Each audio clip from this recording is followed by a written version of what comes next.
If m is equal to -1 and p is equal to 5, equation of straight line. सबसे पहले यहाँ पर हम क्या देखेंगे जी, y is equal to mx plus c, ये वाले फॉर्मेट से शुरू करेंगे। m का वैल्यू -1 दिया है तो देखो ये क्या हो जाता है, m y is equal to -x plus c। आपका इक्वेशन अब ये जनरल फॉर्म में लेकर आओ। जनरल फॉर्म मतलब कौन सा format, ax plus by plus c is equal to 0। इसको अगर ये वाले फॉर्मेट में लाओगे तो देखो क्या हो जाएगा, plus x plus y minus c is equal to 0। मतलब देखो अब यहाँ पर a का वैल्यू क्या मिला आपको 1, b का वैल्यू क्या मिला 1। आपको बस कौन चाहिए, आप कांस्टेंट c चाहिए, ठीक है। तो हमने क्या देखा था, अगर मेरा ax plus B Y plus C is equal to 0, अगर ऐसा एक जनरल फॉर्म ऑफ लाइन है, तो इसको अगर हम परपेंडिकुलर फॉर्म में अगर करने के लिए जाएंगे तो हम क्या करते हैं जी, divide with root over A square plus B square. A और बी तो पता है, 1 स्क्वायर प्लस 1 स्क्वायर, मतलब √2 से डिवाइड करना पड़ेगा अब यहाँ पर। तो हमें क्या मिलेगा, डिवाइड विथ √2, सारा इक्वेशन क्या हो जाता है जी, x upon √2 plus y upon √2 minus c upon √2 is equal to 0, बराबर है। हम जानते हैं यहाँ पर x के साथ कौन है, cos अल्फा है, b y के साथ कौन है, sin अल्फा है। जो कांस्टेंट वाला पार्ट रहता है that is equal to p। तो आप सीधा कंपेयर कर सकते हो। तो p इज इक्वल टू क्या मिला जी आपको, c अपॉन √2। आप माइनस साइन भी डालोगे कुछ फर्क नहीं पड़ता है। माइनस साइन का मतलब क्या रहेगा, बस ये ओरिजिन से बैक साइड पर, ओरिजिन के बैक साइड पर रहेगा, ठीक है। माइनस साइन के साथ लेकर ही चलते हैं। आपको देखो c का वैल्यू क्या मिलता है, p का वैल्यू क्या दिया है 5 यूनिट्स, तो मतलब ये 5 इधर का √2 इधर आ गया, तो 5 √2 is equal to minus c, या फिर c का वैल्यू आप सीधा क्या बोल सकते हो जी, 5 √2 सिंस -5 √2, ठीक है। अब ये c का वैल्यू हम सीधा इधर डालेंगे, इधर डाल दो या फिर इधर डाल दो, c इज इक्वल टू -5 √2। तो हमें क्या मिलता है जी, x plus Y plus 5 √2 is equal to 0। देखो ये स्ट्रेट लाइन का अगर आप इक्वेशन अगर ड्रॉ करने के लिए जाओगे तो देखो कैसा मिलता है। x इज इक्वल टू 0 कहां पर रहता है, y कोऑर्डिनेट पे रहता है, बराबर है। x is equal to 0 y coordinate मतलब y एक्सिस पे रहेगा। तो x इज इक्वल टू 0 रखा तो y इज इक्वल टू क्या मिलेगा, -5 √2, और y इज इक्वल टू 0 रखा तो y is equal to 0 x axis पे होता है। y इज इक्वल टू 0 रखा तो x इज इक्वल टू क्या मिलता है, -5 √2। तो मतलब आपका क्या रहेगा ये, -5 √2 0 एंड 0 -5 √2, ये दोनों पॉइंट से ये लाइन जाता है। तो इस लाइन का इक्वेशन कुछ ऐसे बनेगा। अब ये परपेंडिकुलर डिस्टेंस आपको क्या दिया था जी, 5 यूनिट्स, एंड इसका स्लोप क्या रहेगा जी, -1। स्लोप नेगेटिव है तो देखो x एक्सिस के साथ एंगल कैसा बन रहा है, ऑब्ट्यूज बन रहा है, देखा था हमने। If slope is positive angle is acute, if slope is negative angle is obtuse, ठीक है। पर c का साइन अगर नेगेटिव नहीं दिया तो यहां पर आता था, बट हमें डिस्टेंस दिया है ना, डिस्टेंस पॉजिटिव में ही दिया जाता है, ठीक है, डिस्टेंस पॉजिटिव में ही दिया जाएगा। हमने देखो ना प्रीवियस वाला अगर आपने प्रैक्टिस अगर किया रहेगा, हमारा क्या था, x cos alpha plus y sin alpha is equal to p था। उधर का p इधर आएगा तो माइनस होता था ना, दैट्स व्हाई, ठीक है। हमें डिस्टेंस थोड़ी ना निकालना है, हमें कौन चाहिए, हमें c चाहिए, कांस्टेंट चाहिए।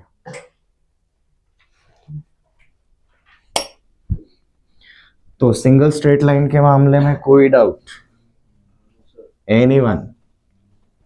ये देखो वापस से इस पार्ट के ऊपर आना नहीं है, इसी के फाउंडेशन के ऊपर हम नेक्स्ट पार्ट पे जाएंगे। तो नेक्स्ट पार्ट पे जाने से पहले अगेन हमें सिंगल लाइन के मामले में जो भी देखना था हमारा कोई भी equation ax plus B Y plus C is equal to 0, ये क्या शो करता है जी?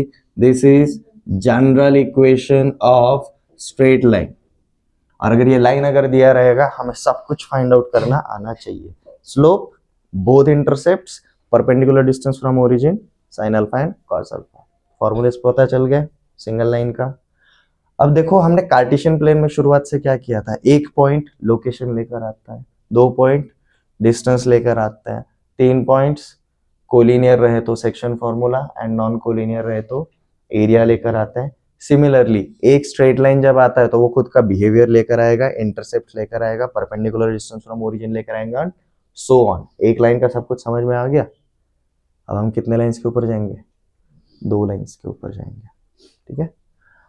So start with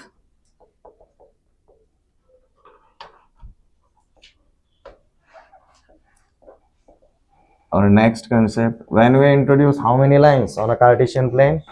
2 lines. Single line के अंदर किसी को कुछ भी डाउट नहीं होना चाहिए।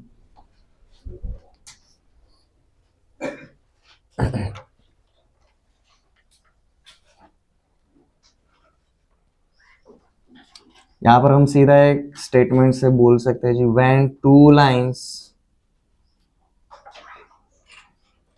are introduced on a Cartesian plane,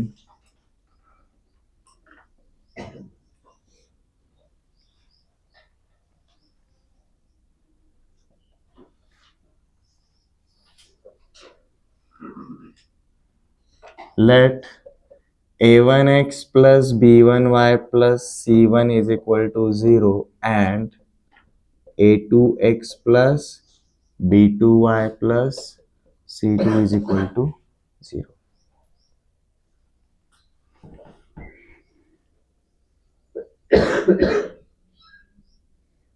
These given lines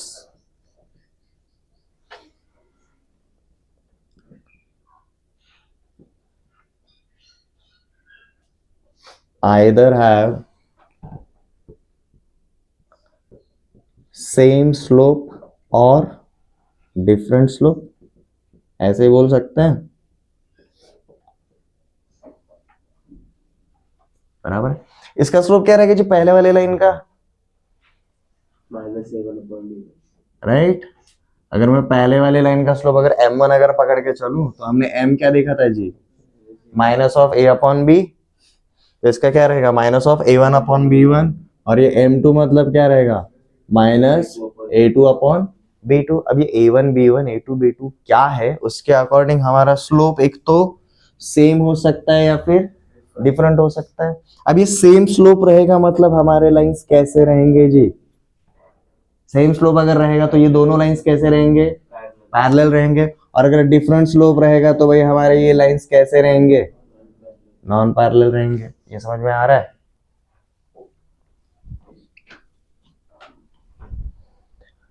तो इसी को हम लिखेंगे एक स्टेटमेंट में, these given lines either have same slope or different slope, that is they are either parallel or non parallel.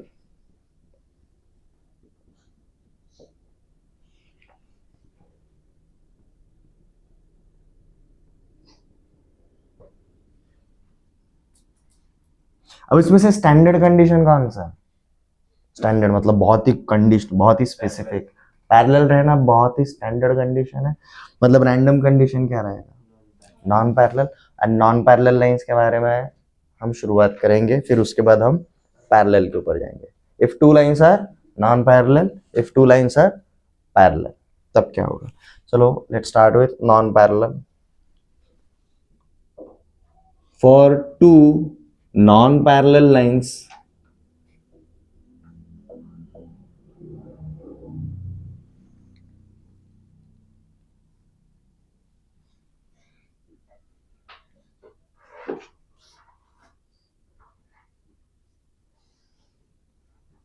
they share a common point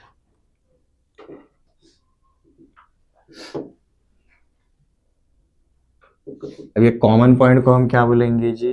point of intersection.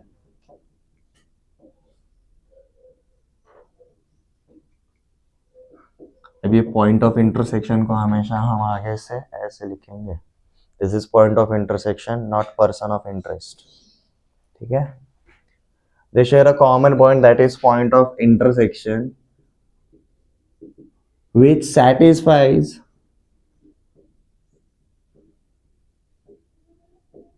both straight lines। अब देखो ये theory में लिखा है, अगर इसको अगर हम विजुअली अगर अंडरस्टैंड करने जाएंगे, कुछ नहीं, एक छोटा सा कार्टेशियन प्लेन बना लो, उसके ऊपर आप दो नॉन पैरेलल लाइंस ड्रॉ करने हैं आपको, एक ऐसा ड्रॉ किया जी और दूसरा वाला हमने ऐसा ड्रॉ किया। लेट जैसे दीज आर टू लाइंस, हम कौन से वाले पॉइंट की बात कर रहे हैं जी, हम ये वाले पॉइंट की बात कर रहे हैं जहां पर ये दोनों क्या करेंगे, इंटरसेक्ट करेंगे। याद आ रहा है, हमने already angle between two lines देखा है। इफ दिस इज थीटा, हम ये थीटा का वैल्यू कैसे निकालना है वो जानते हैं, बट ये एंगल कहां पर बनेगा, एक पॉइंट ऑफ इंटरसेक्शन पे बनेगा। अगर हमें दो स्ट्रेट लाइंस अगर गिवन रहेंगे, ये पॉइंट ऑफ इंटरसेक्शन काफी यूनिक रहेगा। यूनिक क्यों रहेगा, क्योंकि भाई एक तो एक ही है, और अगर ये सिंगल पॉइंट है तो सिंगल पॉइंट का क्या पूछा जाता है, लोकेशन। मतलब इस पॉइंट्स के हमें क्या चाहिए रहेंगे, कोऑर्डिनेट्स चाहिए रहेंगे। तो हमारा आज का कंसेप्ट यही है। फॉर टू लाइंस, अब तक हमने देखा है एंगल बिटवीन टू लाइंस, उसको हम वापस से रिवाइज करेंगे, but most of all point of intersection of two non parallel lines.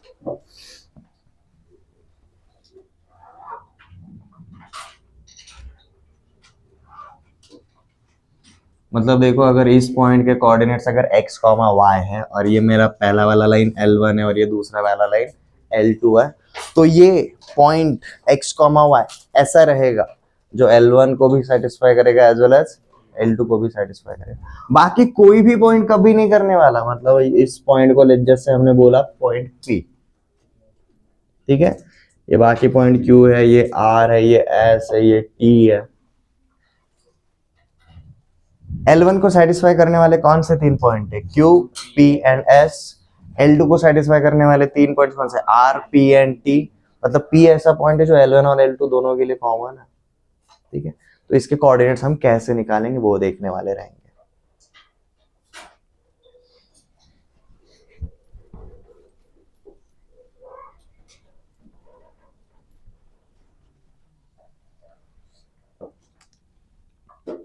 तो टू लाइंस के अंदर हम सबसे पहले क्या देखेंगे जी, पॉइंट ऑफ इंटरसेक्शन ऑफ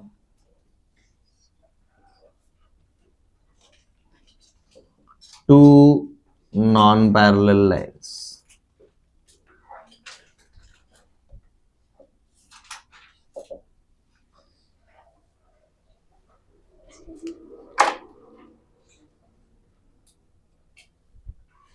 अब सबसे पहले इसको हम अलजेब्रिकली फॉलो करेंगे। रीजन बताता हूं क्यों।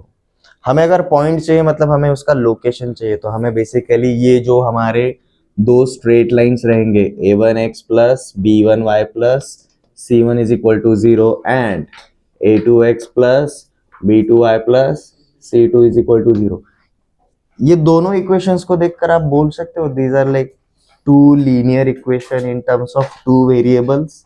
तो साइमल्टेनियस इक्वेशंस जैसे हम सॉल्व करते आए हैं बिफोर 10th, उस तरीके से फॉलो कर सकते हैं। Okay, so let these two are given lines and हमें जो फाइंड आउट करना है वो अज्यूम ही कर लेते हैं। And x1 y1 is their point of intersection,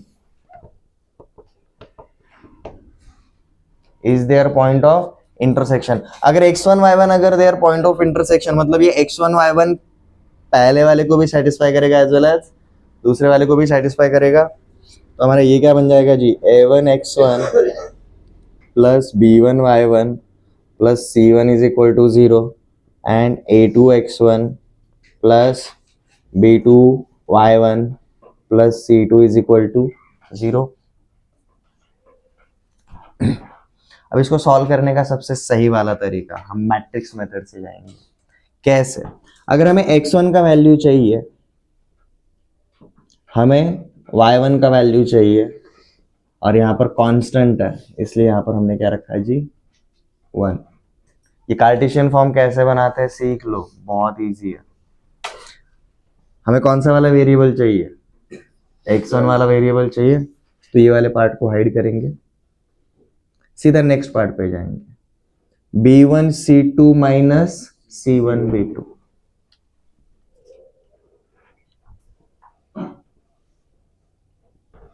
अब हमें कौन चाहिए, y1 वाला पार्ट चाहिए, ये सीधा y1 को हाइड कर दो, नेक्स्ट पॉइंट से शुरू करने का, c1 a2 minus a1 c2। आपको कांस्टेंट वाला पार्ट चाहिए, इस वाले पार्ट को हाइड कर दो। अब नेक्स्ट वाले पार्ट से शुरू करना है, a1 b2 minus b1 a2। और ये जैसे इक्वेशन मिल जाता है, you will find out if this is my first part and this is my second part and this is my third part, ये तीनों पार्ट्स के बीच में इक्वालिटी है, तो एट ए टाइम कोई भी दो को अगर लेकर चलूंगा तो मुझे वैल्यू मिल जाएगा। लाइक फर्स्ट एंड थर्ड को लिया तो मुझे x मिल जाएगा, सेकंड एंड थर्ड को लेकर चलेंगे तो मुझे y मिल जाएगा, और x एंड y जैसे ही मिल गया हमें वो पॉइंट ऑफ इंटरसेक्शन मिल जाता है। ठीक है,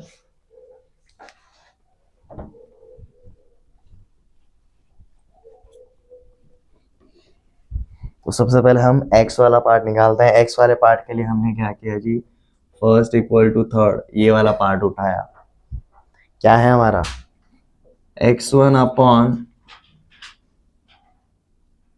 b1 c2 minus c1 b2 is equal to 1 upon a1 b2 minus b1 a2। तो देखो आपको x1 का वैल्यू क्या मिला, b1 c2 minus c1 b2 upon a1 b2 minus b1 a2। Similarly अगर हमने second is equal to third, ये वाला पार्ट अगर यूज किया तो हमें क्या मिलता है जी, y1 is equal to c1 a2 minus sorry y1 upon c1 a2 minus a1 c2 is equal to 1 upon a1 b2 minus b1 a2। तो हमें देखो y1 का वैल्यू क्या मिला, उधर चला जाएगा, c1 a2 minus a1 c2 upon a1 b2 minus b1 a2।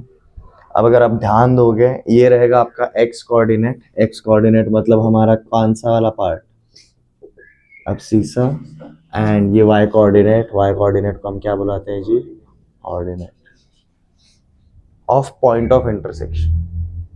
ठीक है, तो हमारा x1 कॉमा y1 क्या हो जाएगा जी, अब x1 comma y1 which is our point of intersection, this becomes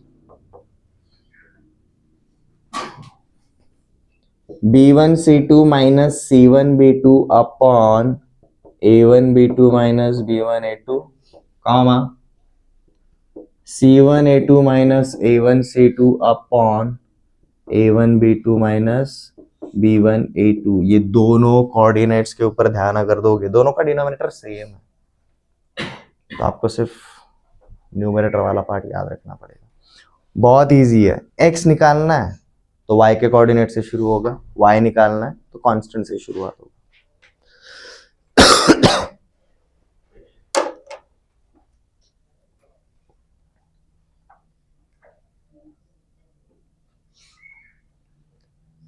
तो अगर मैंने आपको कोई भी दो स्ट्रेट लाइन के इक्वेशंस अगर दी है, आप उनका पॉइंट ऑफ इंटरसेक्शन निकाल सकते हो, एवरीवन निकाल सकते हैं। कैसे आता है समझ में आ गया आपको, ये कैलकुलेशन के थ्रू बार बार जाना है क्या, नहीं, ये तो डेरिवेशन है, हम सीधा क्या यूज करेंगे जी, ये वाला फॉर्मूला। ठीक है, अब आराम से देखते से बोल सकते हो भाई, सबसे पहले क्या करना है, दोनों कोऑर्डिनेट्स को a1 b2 minus b1 a2 से डिवाइड करना है। x कोऑर्डिनेट चाहिए तो क्या रहेगा, b1 c2 minus c1 b2 numerator में, y कोऑर्डिनेट चाहिए तो वही c1 a2 minus a1 c2 numerator में। ठीक है, तो एग्जांपल ट्राई करो, find point of intersection for number 1 x plus y minus 3 is equal to 0 and x minus y plus 7 is equal to 0।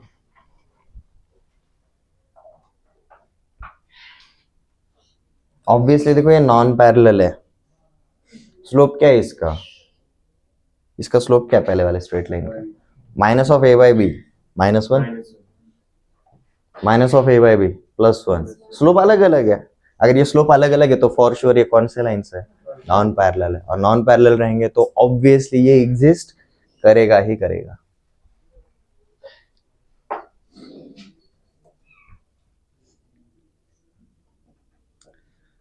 Three x plus four y minus 12 is equal to 0 and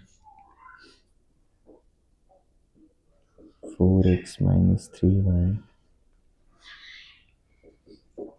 plus 12 is equal to 0।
पहला वाला शुरू करें, ठीक है। तो देखो we have x plus y minus 3 is equal to 0 and second is x minus Y plus 7 is equal to 0।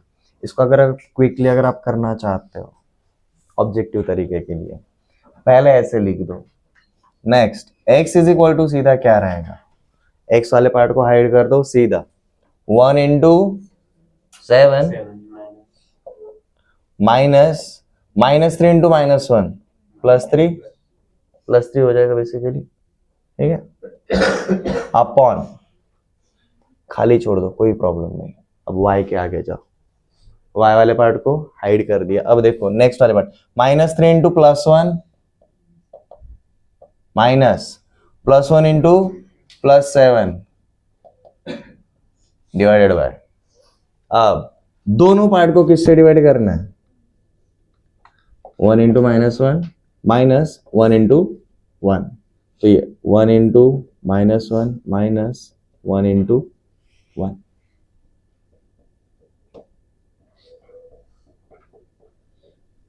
तो ये डॉट पॉइंट वाला नहीं है, मल्टीप्लीकेशन वाला है। देखो ये क्या बन जाता है हमारा, x is equal to 7 minus 3 upon ये minus 1 minus 2 and y is equal to minus 3 minus 7 minus 10 upon minus 2। कितना आएगा ये, 7 माइनस 3 4 अपॉन माइनस 2 तो हमें x कोऑर्डिनेट क्या मिला जी, माइनस 2 एंड y के लिए देखो 5, तो मतलब minus 2,5 is the point which will satisfy both of them। अब यहां पर हम क्या करेंगे जी, सबसे पहले क्रॉस चेक करेंगे, ये दोनों वैल्यूज हमारे गिवन इक्वेशन में डाल के देखो। माइनस 2 प्लस 5 माइनस 2 प्लस 5 कितना होता है, प्लस 3 माइनस 3 इक्वल टू 0 होता है satisfy. Minus 2 plus 5 minus 2 minus 5 minus 7 plus 7 0 होता है सेटिस्फाई। मतलब हमने जो पॉइंट निकाला वो करेक्ट। समझ में आया कैसे जाता है, सेकंड वाले के लिए जा सकते हो क्विकली। सेम तरीका, ये दोनों इक्वेशंस को एक के नीचे एक लिखो, ऑब्जर्व करने इजी हो जाता है।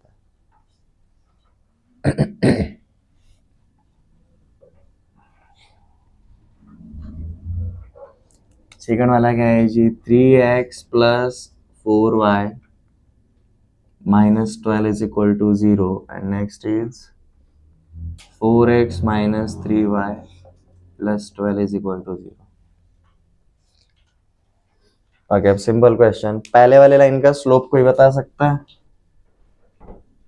पहले वाले लाइन का स्लोप -3/4, नेक्स्ट वाले लाइन का स्लोप क्या कर रहा है? 4/3। दोनों का प्रोडक्ट -1 आता है, इसका मतलब ये दोनों कैसे लाइंस है? परपेंडिकुलर लाइंस है, ये दोनों लाइंस परपेंडिकुलर रहेंगे, ठीक है। परपेंडिकुलर मतलब for sure point of intersection तो रहेगा। अब again x, y is equal to, हम कैसे शुरुआत करेंगे जी? चाहे तो अब ये दूसरा वाला तरीका, डिनोमिनेटर पहले लिख दो, बहुत easy, this into this minus this into this, 3 into -3 minus 4 into 4, दोनों का डिनोमिनेटर लिख दिया जी, ठीक है। अब आपको सिर्फ न्यूमरेटर चूज करना है, x चाहिए ना, तो न्यूमरेटर में हम x वाला पार्ट हाइड करेंगे और अगले वाले पार्ट पे जाएंगे। 4 इंटू 12, माइनस माइनस प्लस हो जाएगा तो ये माइनस ही रहेगा, तो इंटू 12 इंटू 3, y अगर चाहिए तो -12 इंटू 4 -3 इंटू 12, डिनोमिनेटर देखो जी क्या आता है, -9 -16 -25। ऊपर अब देखना है, दिस इज 48 माइनस 36, 12 -48 -36, कितना हुआ? -84, कैंसिल हो जाएगा। तो हमें x, y देखो क्या मिला, x, y is 12 upon minus of 12 upon 25 and plus of 84 upon 25।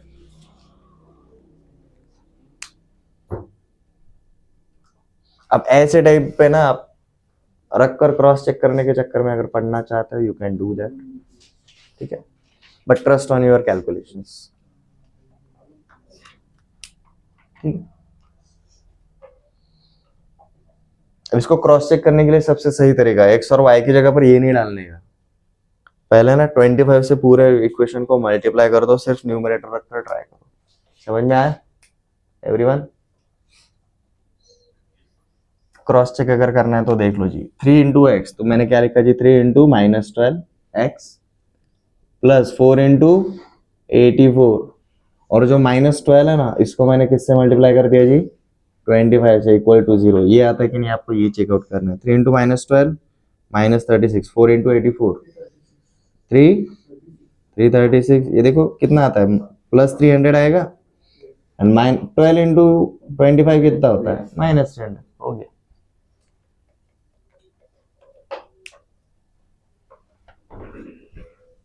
Next third वाला किसका आया भाई?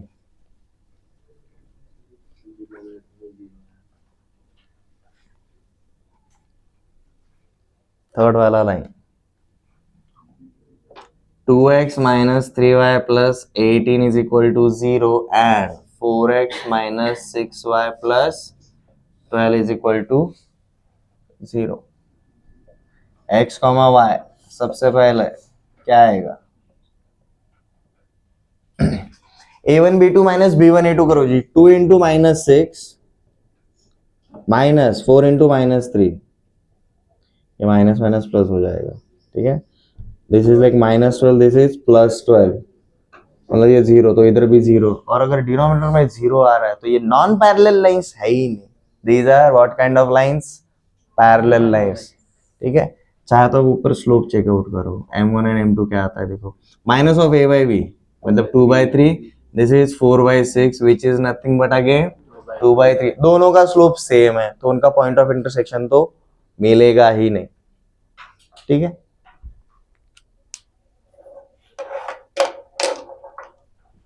अब दिमाग में एक क्वेश्चन आता है कि सर ऐसे ही आता है क्या क्वेश्चन पॉइंट ऑफ इंटरसेक्शन के ऊपर? नहीं, ये स्टार्टर है, ठीक है।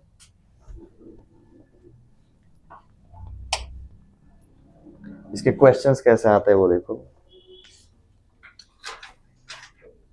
फाइंड एरिया ऑफ ट्रायंगल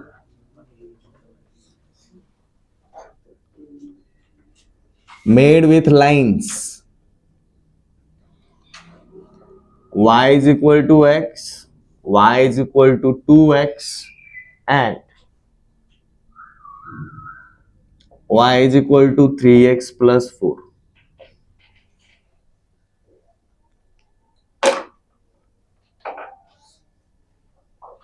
ये तीनों lines non parallel to each other, तो ऑब्वियसली इन तीनों के क्या मिलेंगे, 3 पॉइंट ऑफ इंटरसेक्शन मिलेंगे, और वो जो 3 पॉइंट ऑफ इंटरसेक्शन रहेंगे that will be like x1 y1 इनका, x2 y2 इनका एंड x3 y3 इनका। फिर हम क्या निकालेंगे जी, एरिया निकालेंगे। तो लेट जैसे सबसे पहले इनको जनरल फॉर्म में कन्वर्ट करो, y माइनस एक्स, तो मतलब ये क्या हो जाएगा, x minus Y is equal to 0, ये 2x minus Y is equal to 0 and this is 3x minus Y plus 4 is equal to 0। अब हमें निकालने जी their point of intersection. Let जैसे this is first line, this is second line and this is third line. सबसे पहले 1 and 2 का हम क्या निकालेंगे जी, पॉइंट ऑफ इंटरसेक्शन। तो दोनों को कंपेयर करना है, चलो स्टार्ट करते हैं। Let just say first and second का पॉइंट ऑफ इंटरसेक्शन हमने पकड़ा जी x1 y1, क्या मिलेगा ये,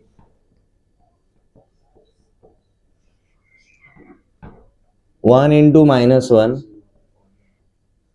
minus one into 2 that is -2 that is +2।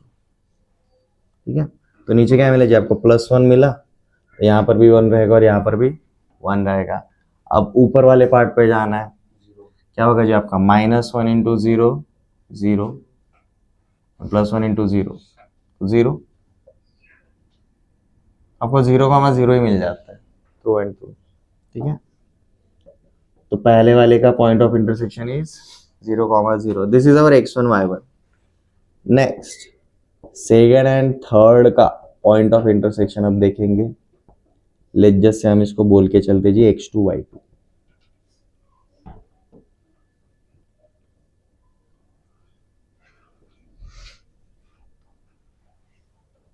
Denominator 2 into -1 -2 into -1 into 3 -3, but minus of -3 becomes +3। तो नीचे बेसिकली क्या आ रहा है जी, +1 आ रहा है, तो हम सीधा यहाँ पर 1 लिख दिए। ऊपर देखो क्या आता है, -1 into 4 -1 into 0 0, next 0 into 3 -4 into 2 -4 -0, तो ये मिलता है जी -4 और ये 0 -8, तो ये मिलेगा जी -8।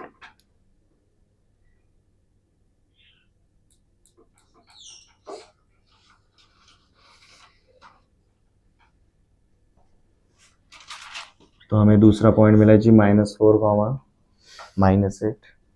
नाउ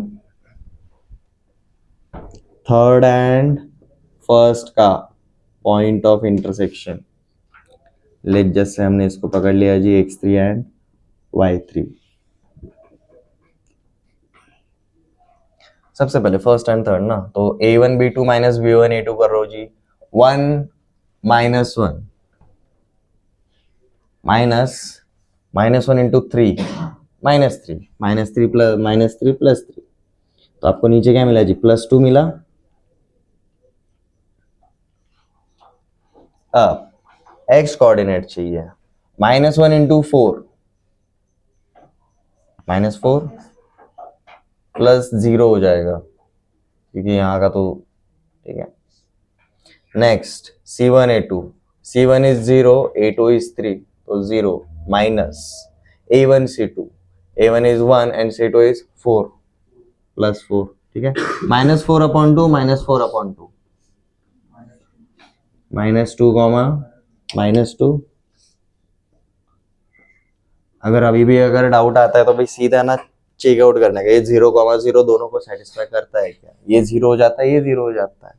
-4, -8 -8 + 8 0 -4, -8 -12 + 8 + 4 सेटिस्फाई होता है। -2 -2 -2 -2 0 -2 -6 +2 +4 -6 +2 +4 0, तो सेटिस्फाई होता है। अब ये आपको क्या मिल गया जी? This is our x1 y1 x2 y2 and x3 y3 and if 3 non collinear points are given या फिर 3 एनी पॉइंट्स आर गिवन, हमें उनका एरिया निकालना आता है। क्या रहता है जी? Half of determinant of x1 y1 1 x2 y2 1 and x3 y3 1। यही पूछा है ना एरिया ऑफ ट्रायंगल। हम क्या बोल के चलेंगे? Area of triangle is half of this x1 y1 1 x2 y2 1 x3 y3 1। आपको पता है सारे वैल्यूज, डाल दो। क्या होगा जी? Half of 0 0 1 -4 -8 1 -2 -2 1। कौन से रो या फिर कॉलम के अकॉर्डिंग कैलकुलेशन करना इजी जाएगा? जहां पर जीरो ज्यादा रहेंगे वो वाला रो या फिर कॉलम चूज करो, काम बहुत आसान हो जाता है। तो मैं फर्स्ट रो के अकॉर्डिंग गया तो क्या होगा? पहला वाला पार्ट 0, दूसरा वाला पार्ट भी 0, तीसरे वाले के थ्रू जाऊंगा तो 1 -4 -2 +8 -8 -2 16, इस तरीके से आएगा। 8 -16 -8 -8/2 -4। बट एरिया कभी निगेटिव होता है क्या?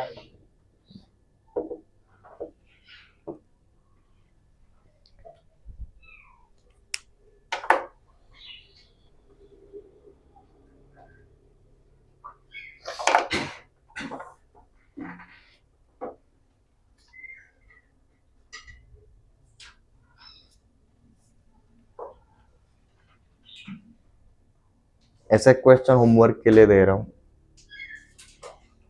ट्राई करना। एक ही दूंगा।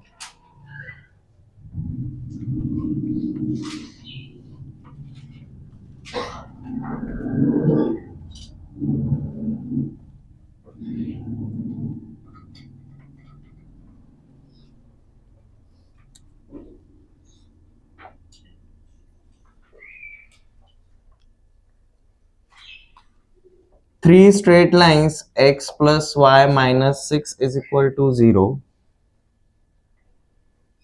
X minus 3y minus 2 is equal to 0. And 5x minus 3y plus 2 is equal to 0 forms a triangle.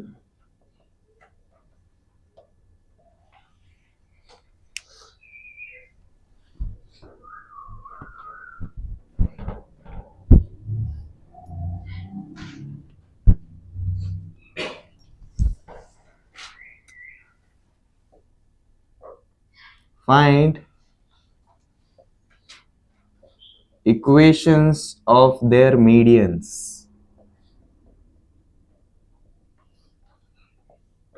एक ट्रायंगल के कितने मीडियन होते हैं? 3 होता है। तो आपको ये 3 मीडियंस के इक्वेशन निकालने हैं। मीडियन एक्चुअली क्या रहता है जी? Median is nothing but a straight line. तो स्ट्रेट लाइन के इक्वेशन बनाने के हमने 6 तरीके देखे हैं, उसमें से कोई तो एक तरीका सेटिस्फाई होगा ही होगा। ये क्लियर है? बट मीडियन मतलब क्या रहता है? अगर मेरा कोई भी अगर एक ट्रायंगल रहेगा ए बी सी, लेट्स जैसे बी सी का mid point is D, mid point है, तो ए और डी जब मैं कनेक्ट करूंगा तो ये मेरा क्या बन जाता है? मीडियन। अगर ए और सी का मिड पॉइंट इज लेट्स जैसे ई, मतलब ए इज इक्वल टू सी, तो जैसे ही बी को कनेक्ट करूंगा ये हमारा क्या बन जाता है? Median. Same thing with c f. ये क्लियर है? आपको अभी देखो इसके अकॉर्डिंग आपको ए बी बी सी और ए सी का इक्वेशन दिया है अकॉर्डिंग टू क्वेश्चन। एक आपका क्या रहेगा? ए बी रहेगा, एक ए सी रहेगा और एक आपका बी सी रहेगा। तो इन तीनों का point of intersection will be point a, point b and point c. ये पॉइंट्स निकालने पड़ेंगे आपको। मीडियन के लिए आपको बी सी का मिड पॉइंट चाहिए, तो अगर बी और सी के कोऑर्डिनेट्स पता रहेंगे तो डी का कोऑर्डिनेट निकाल सकते हो। तो बेसिकली देखो यहाँ पर आपको कौन से कंसेप्ट यूज करने हैं। सबसे पहले आपको क्या करना है जी, point of intersection of two lines use करना पड़ेगा for getting vertices of a triangle, for vertices. उसके बाद हमें क्या यूज करना है जी, सेक्शन फॉर्मूले। सेक्शन फॉर्मूले किसके लिए, फॉर मिड पॉइंट्स। एंड उसके बाद इक्वेशन ऑफ स्ट्रेट लाइन अगर बनाना रहेगा हमारे पास, गिवन डेटा जो रहेगा उसके अकॉर्डिंग आपको एडी के थ्रू जाने वाला स्ट्रेट लाइन बनाना है। आपको ए का वर्टेक्स इधर मिला, उस डी का वर्टेक्स इधर मिला, तो 2 पॉइंट्स मिल गए। तो यहाँ पर हम स्ट्रेट लाइन के लिए कौन सा वाला इक्वेशन यूज करेंगे जी, स्ट्रेट लाइन का कौन सा वाला, 2 पॉइंट फॉर्म यूज करेंगे। ये 3 स्टेप्स के थ्रू जाना है इसी ऑर्डर में। ये समझ में आ गया, होमवर्क के लिए ट्राई करना। ये लिखवा के क्यों दे रहा हूं, आपको समझ में आना चाहिए भाई। अगर मैं कहीं पर अटक रहा हूं तो मुझे कौन से कंसेप्ट के अंदर मुझे ज्यादा देखना पड़ेगा।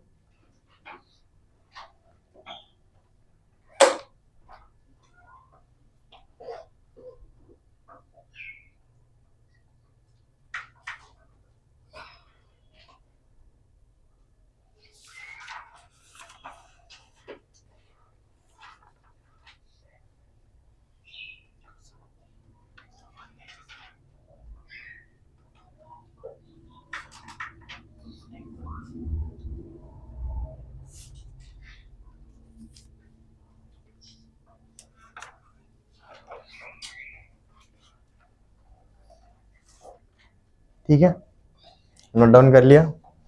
नेक्स्ट वाले पार्ट पे चले। दो नॉन पैरेलल लाइंस के लिए हमने क्या देखा जी, पॉइंट ऑफ इंटरसेक्शन देखा। अब हम वापस से पुराने वाले कंसेप्ट पे आएंगे जो अभी देखा था, like angle between two lines. तो दो लाइंस के बीच में एक तो पॉइंट आता है या फिर एंगल आता है। पहला वाला पॉइंट समझ में आ गया, दूसरा वाला अब एंगल देखते हैं जी। टू लाइंस के अंदर ही angle between two straight lines. अब पहले वाला जो हमने देखा था angle between two straight lines, it was in terms of slope. m1 and m2 के टर्म में था, याद आ रहा है everyone. Angle between two straight lines, हम एंगल को अगर थीटा पकड़ेंगे तो हमें tan थीटा क्या मिलता था, tan theta is equal to mod of m2 minus m1 upon 1 plus m1 m2, यही मिलता था। ये मॉड क्यों लगाते थे, क्योंकि हमें पॉजिटिव वैल्यू चाहिए। पॉजिटिव क्यों चाहिए, क्योंकि ये जो थीटा है, हम कौन से टाइप का एंगल पकड़ते हैं, एक्यूट एंगल। अगर मेरे दो स्ट्रेट लाइंस अगर ऐसे रहेंगे, यहाँ पर दो एंगल, एक ये थीटा है और ये एक अल्फा है। अल्फा ऑब्ट्यूस है, थीटा एक्यूट है। थीटा प्लस अल्फा कितना रहता है, 180 रहेगा। हम हमेशा दोनों लाइंस के बीच में एक्यूट एंगल ही निकालते हैं, इसलिए हमने मॉड लगाया था, बराबर है। बट हमें कभी भी दो लाइंस जनरल इक्वेशन में दिया जाता है, राइट। उनका स्लोप स्पून फीड करता है क्या, वो नहीं करता। तो हम इसी फॉर्मूले के यूज करेंगे for angle between two lines in terms of a1 b1 c1 and a2 b2 c2। ठीक है, ये लिखने की जरूरत नहीं है, बस ध्यान देना। Let a1x plus b1y plus c1 is equal to 0, ये लिख सकते हो।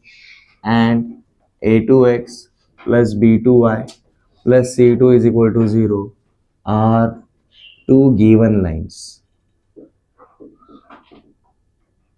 अब हम सीधा जाएंगे जी इनके स्लोप के ऊपर। लेट जस्ट से ये पहले वाली लाइन को L1 बोलेंगे, दूसरे वाली लाइन को L2 बोल दिया। तो स्लोप ऑफ L1 हमने उसको कैसे शो किया जी, M1 करके शो किया। M1 का वैल्यू क्या रहेगा जी, minus of A1 upon B1 रहेगा everyone. Slope of line L2 हमने इसको M2 बोल दिया, इसका स्लोप क्या रहेगा जी, minus of A2 upon B2 रहेगा। तो हमारा angle between L1 and L2 is theta. Just assume कर लिया, जस्ट फॉर से हमने थीटा अज्यूम कर लिया। तो हमारा पहला वाला फॉर्मूला क्या था जी, tan theta is equal to mod of m2 minus m1 upon 1 plus m1 m2 था, याद आ रहा है। अब यहाँ पर हम क्या करेंगे, m1 की जगह पर ये वैल्यू रखेंगे और m2 की जगह पर ये वैल्यू रखेंगे, सिंप्लीफाई करेंगे, देखो क्या मिलता है। m2 is what, minus of a2 upon b2, m1 is minus of a1 upon b1, तो ये माइनस माइनस क्या हो जाएगा, प्लस हो जाएगा, तो ये हो जाएगा जी plus a1 upon b1 divided by 1 plus इन दोनों का प्रोडक्ट, ये दोनों निगेटिव है तो दोनों का प्रोडक्ट पॉजिटिव आएगा। तो देखो क्या मिलता है आपको, a1 a2 upon b1 b2 मिला, यहां तक समझ में आ गया। इसको हम सिंप्लीफाई करेंगे,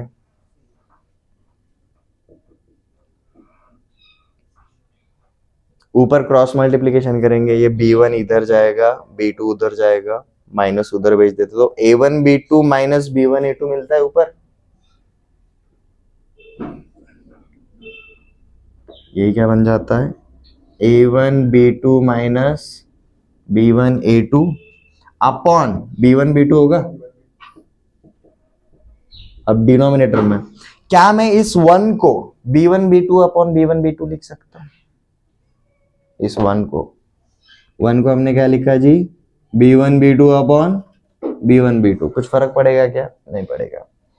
अब दोनों का डिनोमिनेटर सेम है तो हम सीधा नीचे क्या लिख सकते हैं जी, a1 a2 plus b1 b2 upon b1 b2। अब देखो दोनों का डिनोमिनेटर सेम है, कैंसिल हो जाएगा, तो हमें फाइनल वैल्यू क्या मिलता है, देखो जी tan theta is equal to a1 b2 minus b1 a2 divided by a1 a2 plus b1 b2।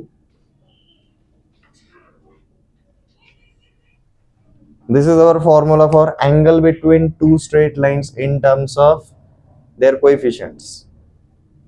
मैंने ऊपर C1 तो बोला था बट देखो आपको C1 मिला भी नहीं, आपको सिर्फ A1 B1 and A2 B2 के इसमें आ गया। ये क्लियर है, हम सिर्फ एंगल पे लुकते हैं क्या, नहीं, एंगल कितना हो सकता है, 0 से लेकर 90 डिग्री, 180 डिग्री, एक्चुअली 90 डिग्री तक ही जाता है। ठीक है, एक स्ट्रेट लाइन 0 से लेकर 180 बनाता है, दो स्ट्रेट लाइंस के बीच में हमेशा एक्यूट एंगल ही तो देखते हैं। एक्यूट एंगल कहां से कहां तक जाता है, 0 से लेकर 90, ये होता है, मतलब ना सही हो फिर भी डाउट है। ठीक है, अब हम देखेंगे condition for parallel lines and condition for perpendicular lines. इसी फॉर्मूले का यूज करेंगे, बेसिकली आप उसको ऑब्जर्वेशंस बोल सकते हो।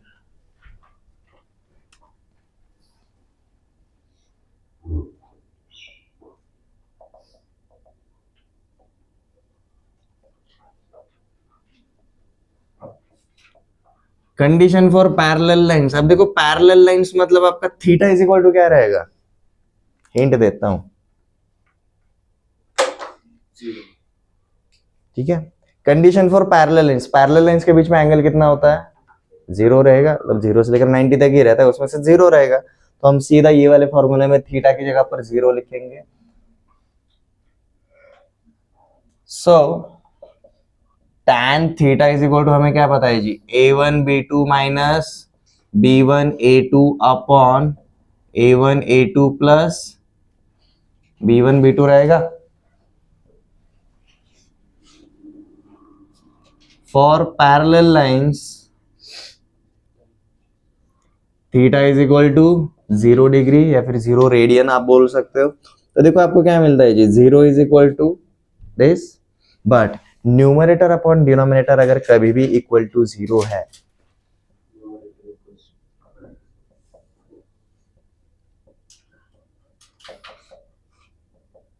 अगर आपका ये right hand side numerator upon denominator is equal to 0, इसका मतलब क्या रहता है, आपका न्यूमरेटर एक्चुअल में 0 है, तो न्यूमरेटर को सीधा 0 लिख दो। इसका मतलब क्या रहेगा, a1 b2 minus b1 a2 is equal to 0, इधर का माइनस उधर प्लस हो जाएगा, तो ये क्या बन जाता है जी, a1 b2 is equal to b1 a2।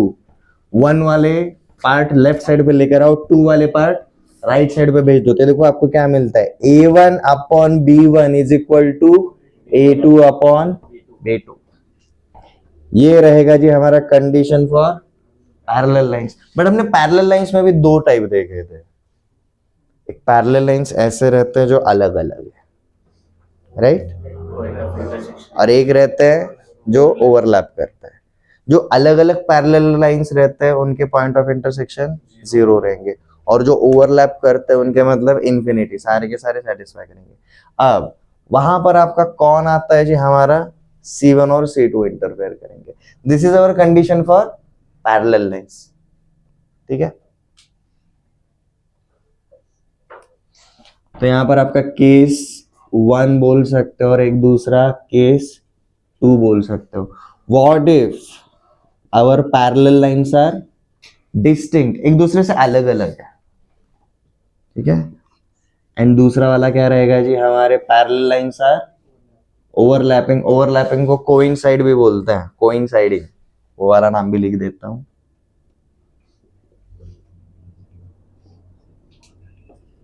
Overlapping lines और कोइंसाइडिंग लाइंस, पैरेलल लाइंस कैसे रहेंगे। डिस्टिंक्ट के लिए क्या रहेगा जी, A1 upon A2 is equal to B1 upon B2 but it is not equal to C1 upon C2। तो हम क्या बोलते हैं, these are parallel but distinct. Overlapping के लिए क्या होगा जी, A1 upon A2 is equal to B1 upon B2 is equal to C1 upon C2। अभी जो हमने वो point of intersection of lines निकाला था ना, उसमें वो थर्ड वाला एग्जांपल देखना, वो आपका ये डिस्टिंक्ट पैरेलल लाइंस थे। 2x minus 3y plus 18 is equal to 0 and 4x minus 6y plus 12 is equal to 0। उनका ये A1 upon A2 is equal to B1 upon B2 था, बट C1 अपॉन C2 नहीं था, इसलिए वो parallel lines थे, but कैसे थे, डिस्टिंक्ट थे, इसलिए हमें डिनोमिनेटर 0 मिला वहां पर। सर आपने वहाँ पे भी बराबर लिखा दिया A1 upon B1, A1 upon A2। अरे हाँ, तो ये तो स्लोप के टर्म में हो गया ना, तो आगे पीछे कर लेते हैं। ये भी सेम ही इसका रहेगा। रिलेशन है वो क्वाड्रेटिक इक्वेशन के इससे बना सकते नहीं, वो क्वाड्रेटिक है, ये लीनियर है। वो क्वाड्रेटिक है, वो क्वाड्रेटिक है, ये लीनियर है। क्वाड्रेटिक का बिहेवियर पैराबोला रहता है ना, दो बिहेवियर रहता है, पहला इंक्रीजिंग दूसरा डिक्रीजिंग, या फिर पहला डिक्रीजिंग दूसरा इंक्रीजिंग हो सकता है, तो we don't know. But straight line का बिहेवियर थ्रू एंड थ्रू कैसा रहता है, सेम रहता है।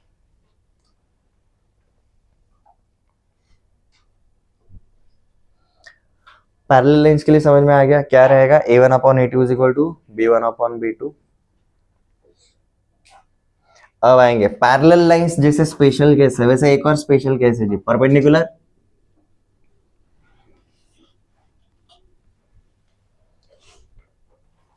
सो नेक्स्ट रहेगा जी हमारा कंडीशन फॉर परपेंडिकुलर लाइंस।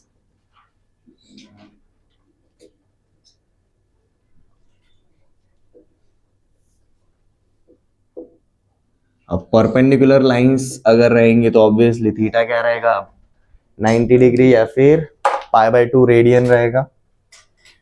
सो हमारा देखो tan 90 इज इक्वल टू क्या लिखेंगे जी, tan 90 इज इक्वल टू हमने सीधा लिखा जी A1 B2 minus B1 A2 upon A1 A2 plus B1 B2। tan 90 तो इन्फिनिटी होता है, कोई भी value numerator upon denominator infinity कब जाता है, जब डिनोमिनेटर इक्वल टू 0 होता है। तो हम सीधा क्या बोल सकते हैं जी, therefore A1 A2 plus B1 B2 is equal to 0। इसका मतलब क्या रहेगा जी, A1 A2 is equal to minus of B1 B2।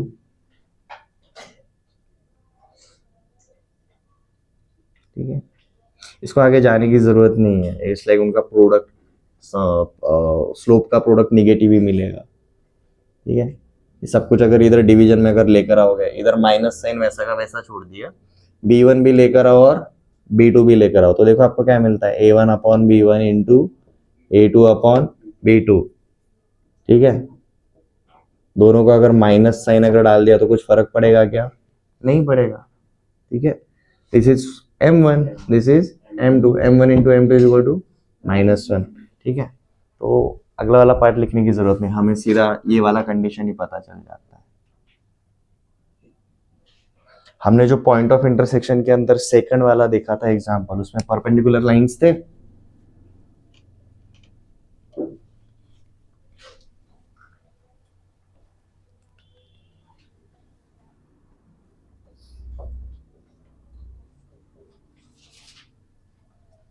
Parallel lines के लिए नहीं करते हैं। ये क्या लिखा है जी, 2x minus 3y plus 18 is equal to 0 and 4x minus 6y plus 12 is equal to 0। ये कैसे लाइंस है? पैरेलल है, परपेंडिकुलर है?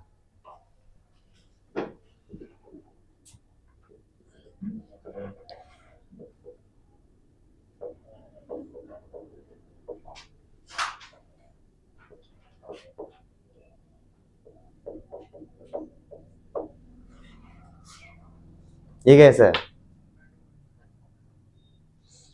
a1 upon a2 b1 upon b2, देखो 2 upon 4 1 by 2, minus 3 upon minus 6 1 by 2, but 18 upon 12 3 by 2। तो मतलब a1 by a2 is equal to b1 by b2 but is not equal to c1 by c2। तो मतलब these two lines are parallel but distinct.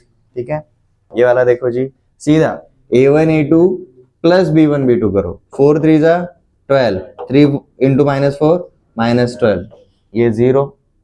तो मतलब ये कैसे lines रहेंगे? ये परपेंडिकुलर, ऊपर वाले पैरेलल।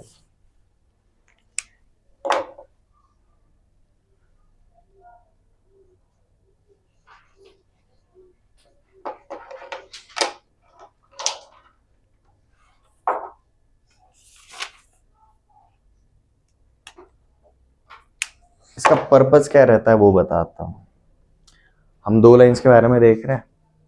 दो लाइंस जब भी आती है, आइदर उनके बीच का एंगल पूछा जाएगा या फिर उनका पॉइंट ऑफ इंटरसेक्शन पूछा जाता है। बट अगर दो लाइन के बीच में अगर कुछ ऐसा रिलेशन अगर रहेगा, like first line is parallel to second line और first line is perpendicular to second line, तो किसी भी एक लाइन का स्लोप पता रहेगा तो हम दूसरे लाइन निकाल सकते हैं, दूसरा लाइन आराम से निकाल सकते हैं। इसी को हम यूज करते हैं कि व्हाट इफ अगर हमें एक गिवन लाइन है और दूसरा लाइन ड्रॉ करने के लिए बोला है विच इज पैरेलल और परपेंडिकुलर टू फर्स्ट लाइन, हमें सेकंड लाइन निकालना है विच इज पैरेलल और परपेंडिकुलर टू फर्स्ट लाइन, तो वो इक्वेशन हम आराम से ड्रॉ कर सकते हैं। ठीक है, बट एक लाइन ड्रॉ करने के लिए हमें सिर्फ स्लोप इनफ रहता है क्या? स्लोप के साथ हमें एटलीस्ट एक पॉइंट तो रहे या फिर एक इंटरसेप्ट तो रही। ठीक है, तो हम पॉइंट के चक्कर में पड़ते हैं। यहां तक किसी को कोई डाउट? नेक्स्ट वाले पे चलते हैं।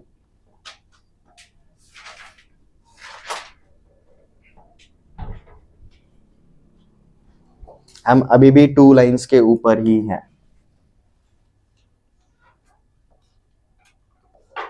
Equation of line parallel and perpendicular to given line.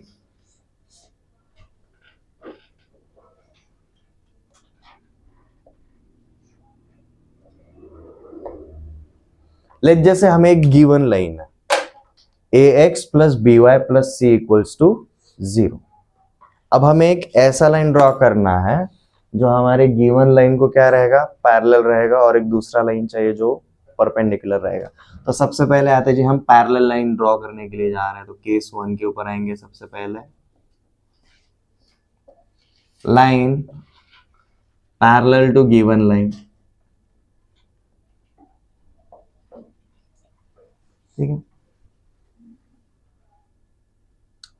let ax plus by plus c is equal to 0 is given line.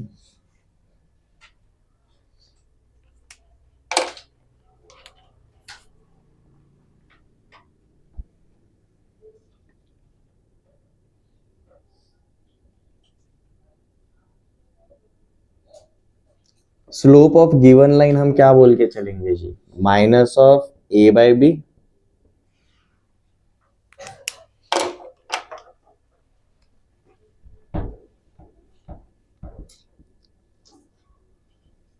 तो स्लोप ऑफ रिक्वायर्ड लाइन क्या रहेगा जी हमारा? अगर हमें पैरेलल चाहिए तो रिक्वायर्ड लाइन का भी स्लोप क्या रहेगा जी? Minus of A by B ही रहेगा, क्यों रहेगा, समझ में आ रहा है? यहाँ पर चाहे तो रीजन लिख दो जी, since m1 is equal to m2 for parallel lines.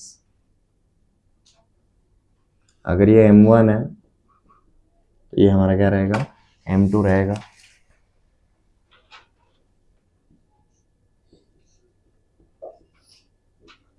For parallel lines. तो देखो हमें y is equal to M X plus C के थ्रू जा सकते हैं। So equation of required line, इसको हमने क्या लिखा जी, y is equal to M X plus C, ये वाले फॉर्मेट में जाएंगे। बट हम c को इन्वॉल्व नहीं कर रहे हैं यहाँ पर, क्योंकि c ऑलरेडी ऊपर आ चुका है। तो यहाँ पर हमने कांस्टेंट को दिखाने के लिए किसी अलग टर्म को यूज किया है। This is any constant lambda, ठीक है, y is equal to M X plus lambda. But m क्या रहेगा जी, हमारा minus of a by B ही रहेगा। तो देखो ये क्या बन जाता है, y is equal to minus of a by B times of x plus lambda. b से थ्रू आउट मल्टीप्लाई कर दिया तो क्या हो जाएगा जी, B Y is equal to minus a x plus b lambda. ये बी लैम्बडा अभी भी क्या रहेगा जी, एक कांस्टेंट ही रहेगा। Lambda is also constant, b is also constant. सब कुछ इधर लेकर आओ, देखो क्या बन जाता है, A x plus B Y minus B lambda is equal to 0। ये अगेन सिर्फ एक कांस्टेंट है, ठीक है। और अगर यहां पर आप कंपेयर अगर करते हो,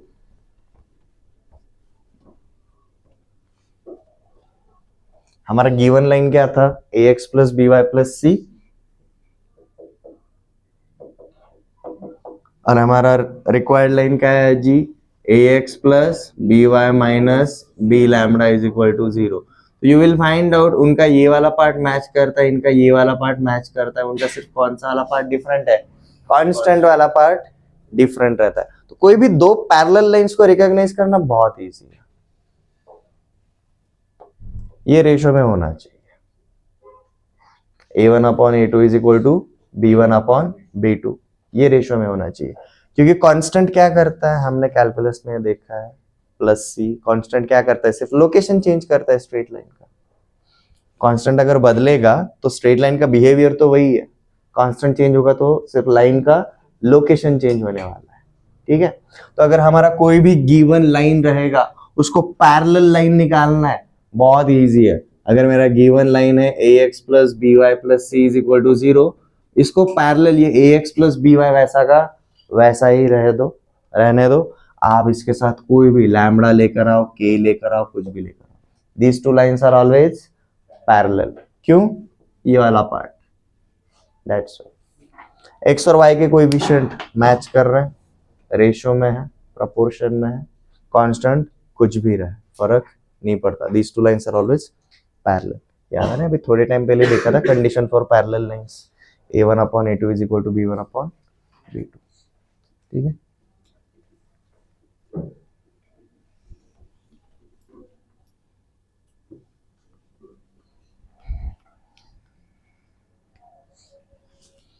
तो ऑब्जर्वेशन क्या करेंगे जी, हमारा गिवन लाइन एंड हमारा रिक्वायर्ड लाइन कंपेयर करेंगे।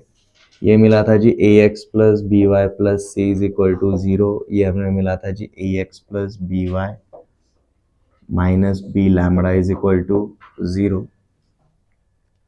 तो ऑब्जर्वेशन यहीं पर लिख लेते हैं, for parallel lines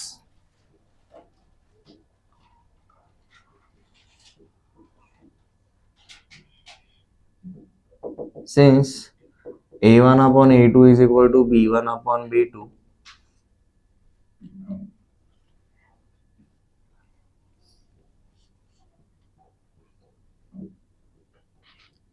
only constant varies for required equation।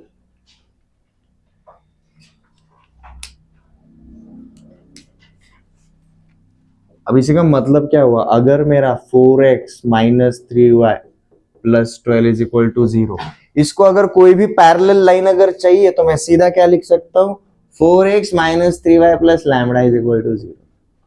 ये लैम्बडा 0 से लेकर मतलब माइनस इन्फिनिटी से लेकर प्लस इन्फिनिटी तक का कुछ भी वैल्यू ले सकते हैं, रैशनल इरेशनल कैसा भी रहे, these two lines will always be parallel. Lambda का वैल्यू कुछ भी रहे, अगर लैम्बडा इज इक्वल टू 12 रहा तो ये ओवरलैपिंग रहेंगे, बट लैम्बडा अदर देन 12 रहा तो डिस्टिंक्ट पैरेलल लाइंस।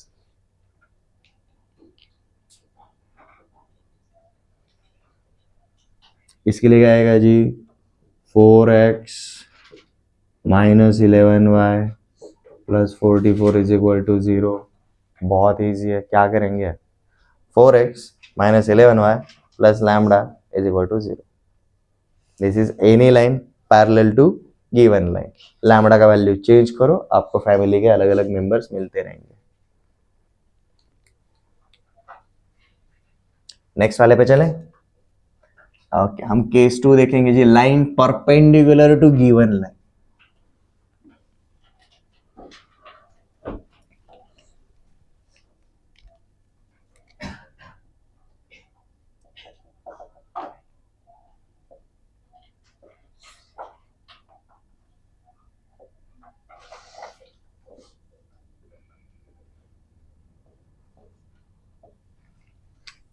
अज्यूम करके चलेंगे, let ax plus by plus c is equal to 0 is given line with slope m1 is equal to, हमने सीधा क्या लिखा है जी, minus of a by b। Let m2 is slope of required line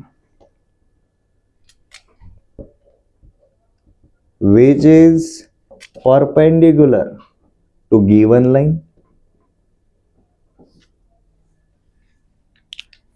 और हम दो परपेंडिकुलर लाइंस के स्लोप के बीच का रिलेशन क्या जानते हैं, for perpendicular lines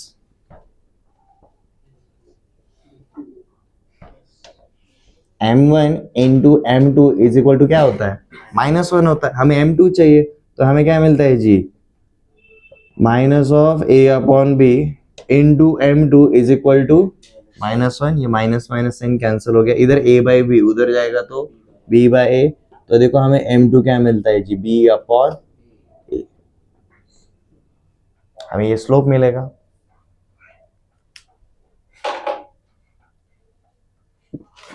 congrats.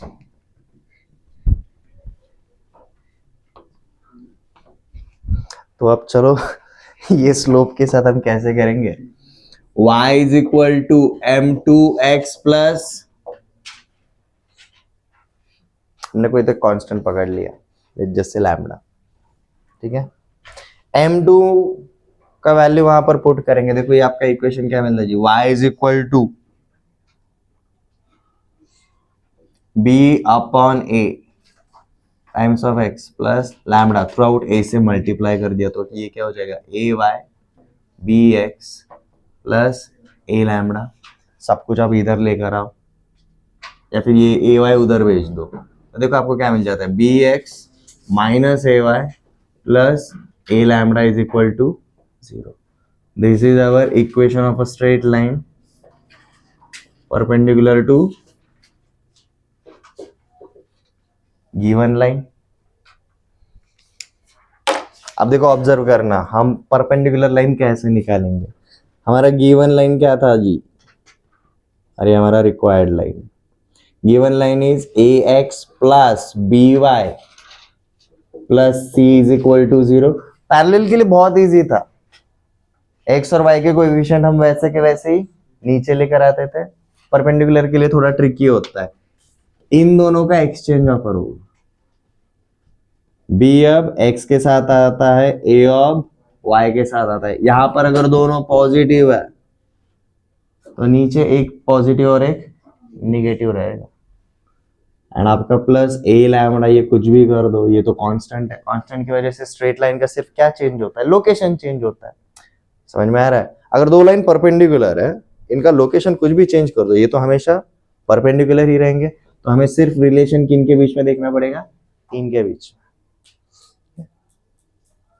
Again perpendicular lines के लिए हमने क्या देखा था, इन दोनों का प्रोडक्ट प्लस इन दोनों का प्रोडक्ट 0 आना चाहिए, आता है कि नहीं, देखो a into B minus of a into B 0।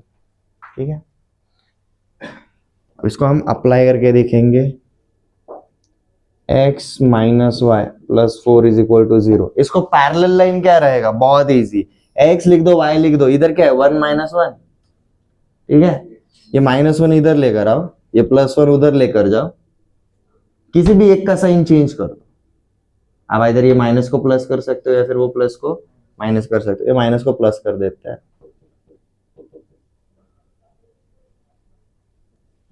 ऊपर वाले का स्लोप देखो +1 है, नीचे वाले का स्लोप देखो -1 है, दोनों का प्रोडक्ट कितना आता है, -1 आता है। 3x minus 4y plus 12 is equal to 0। इसको परपेंडिकुलर लाइन, बहुत इजी, ये -4 एंड +3 इनका क्या करना है, एक्सचेंज ऑफर, तो -4x plus 3y plus lambda is equal to 0। But काम कंप्लीट नहीं हुआ है, सिर्फ एक्सचेंज ऑफर हुआ है, बट माइनस साइन दोनों में से किसी भी एक को। अब देखो ऊपर वाले का स्लोप क्या है, नीचे वाले का स्लोप क्या है, समझ में आया? कोई भी एक स्ट्रेट लाइन खुद से पकड़ के चलो, उसको पैरेलल लाइन और उसको परपेंडिकुलर लाइन बना सकते हैं बहुत आराम से।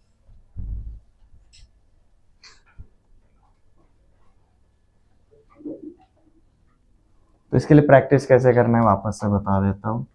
टेक एनी लाइन और उसके सामने आप दो कॉलम बना के चलो भाई, parallel to given line and perpendicular to given line, कोई भी लाइन लेकर चलो। अगर मैंने ले लिया भाई x minus 2y plus 1 is equal to 0, parallel के लिए क्या रहेगा, x minus 2y plus lambda is equal to 0।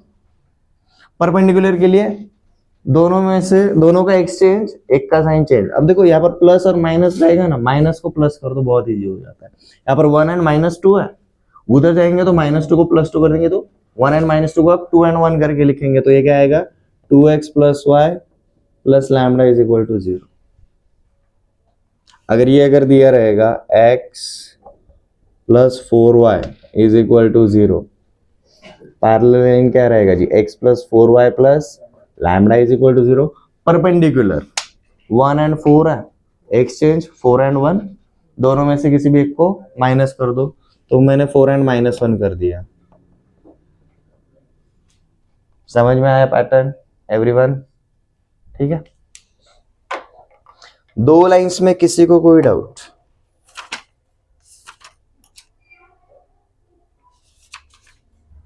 To lines, दो लाइंस जब भी आता है आइदर दे आर पैरेलल और नॉन पैरेलल। पैरेलल रहेंगे तो दो कंडीशन होता है, either they are parallel but distinct, they are parallel and overlapping.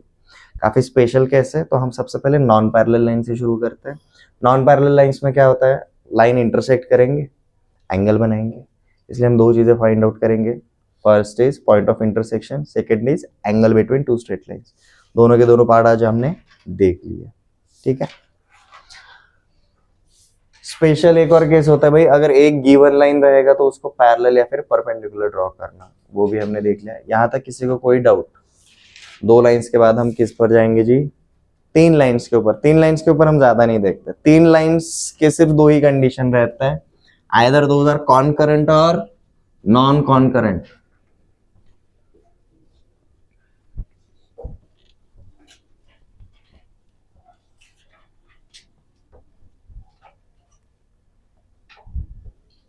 Three lines के ऊपर ये एक ही कंसेप्ट है, सो डोंट वरी, ज्यादा हार्ड नहीं है। थ्री लाइंस के ऊपर आएंगे। सबसे पहले ध्यान देना, कल भी बताया था जाते जाते, थ्री लाइंस क्या करेंगे जी, either three lines L1, L2 and L3, इन तीनों का पॉइंट ऑफ इंटरसेक्शन एक तो एक रहेगा, या फिर दूसरा केस क्या हो सकता है जी, we are L1, L2 and L3। L1, L2 का लेट जैसे P1, L1, L3 का लेट जैसे P3, L2 एंड इसका लेट जैसे 0.2। आपको यहाँ पर पॉइंट ऑफ इंटरसेक्शन कितने मिले, तीन अलग अलग मिले। ये दो ही केसेस हो सकते हैं, provided all this three lines are non parallel. Non parallel, parallel रहेंगे तो भाई कॉन्करेंसी का चांस ही नहीं आता। ठीक है, ये तीन ही केस रहेंगे। अब ये तीनों केस में क्या होता है जी, यहाँ पर आपको एरिया कितना मिलता है, कॉन्करेंसी में 0 मिलता है, और नॉन कॉन्करेंट रहेंगे तो यहाँ पर एरिया कुछ तो मिलेगा। उसमें से ये हमारा काफी स्पेशल केस हो जाता है। ये क्लियर है? तो तीन लाइंस के ऊपर हमारा जो कंसेप्ट रहता है, it is called as concurrency of three straight lines। ये वाला कंडीशन सीधा देखेंगे, ये वाला कंडीशन अगर हुआ तो सही है, अगर नहीं हो रहा है तो मतलब क्या है, नीचे वाला पार्ट। ठीक है, इसको हम दो तरीके से जा सकते हैं। फर्स्ट थिंग, L1 और L2 का पॉइंट ऑफ इंटरसेक्शन निकालेंगे, जानते हैं ना दो लाइंस का पॉइंट ऑफ इंटरसेक्शन निकालना, और अगर वही पॉइंट अगर तीसरे को सेटिस्फाई करता है, मतलब तीनों के तीनों लाइंस क्या है, कॉन्करेंट रहेंगे। बट अगर L1 और L2 का पॉइंट ऑफ इंटरसेक्शन P1 मिला, ये P1 अब L3 को सेटिस्फाई करेगा क्या? P1 L3 के ऊपर है ही नहीं, तो उनको सेटिस्फाई नहीं करेगा। तो पहला तरीका ये रहता है, दो लाइंस का पॉइंट ऑफ इंटरसेक्शन निकालो, तीसरे के ऊपर रखो, तीसरे को अगर सेटिस्फाई करता है तो वेरी वेल, अगर नहीं करता है तो नॉन करेंट। दूसरा वाला तरीका रहता है, हम तीनों लाइंस का इंडिविजुअल पॉइंट ऑफ इंटरसेक्शन निकालेंगे, उनके बीच का एरिया निकालेंगे। एरिया अगर 0 आता है तो कॉन्करेंट, एरिया अगर नॉन 0 रहेगा तो नॉन कॉन्करेंट। ये समझ में आ गया? मेरे ख्याल से पहला वाला तरीका बहुत इजी है, तो पहले वाले तरीके से जाएंगे। पहले हेडिंग डालना, concurrency of 3 straight lines.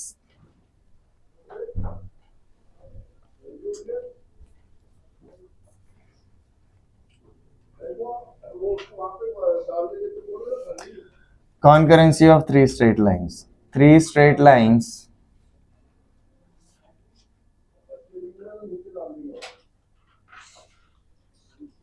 are said to be concurrent if their point of intersection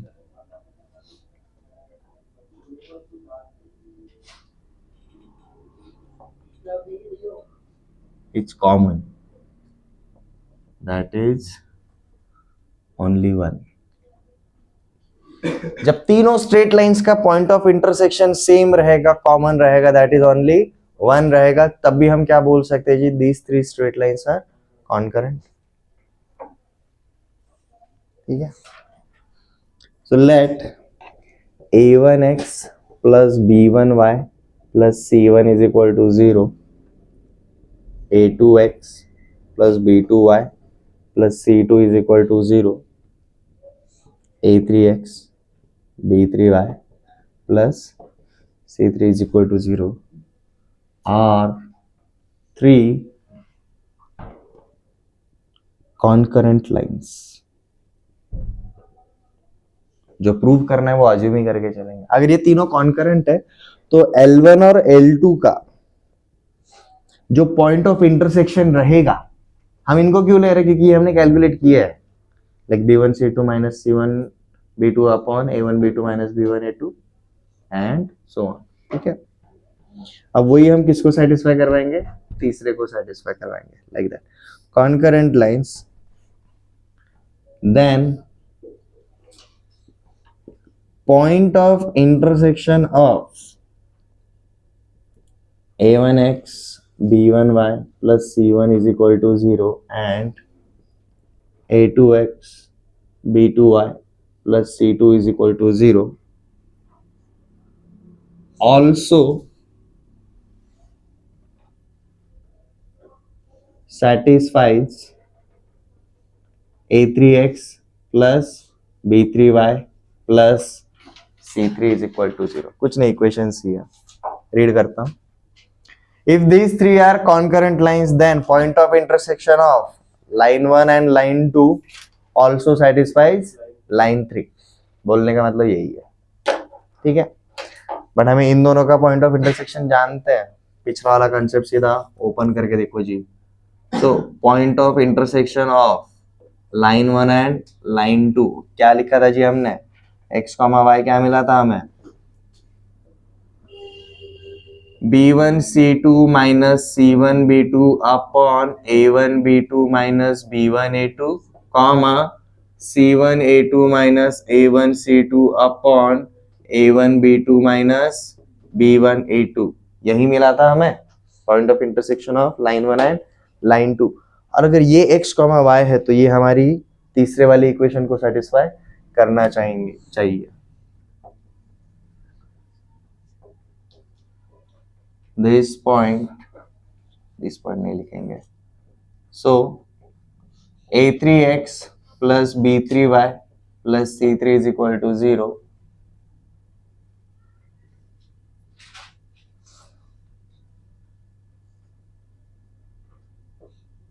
also consist given point.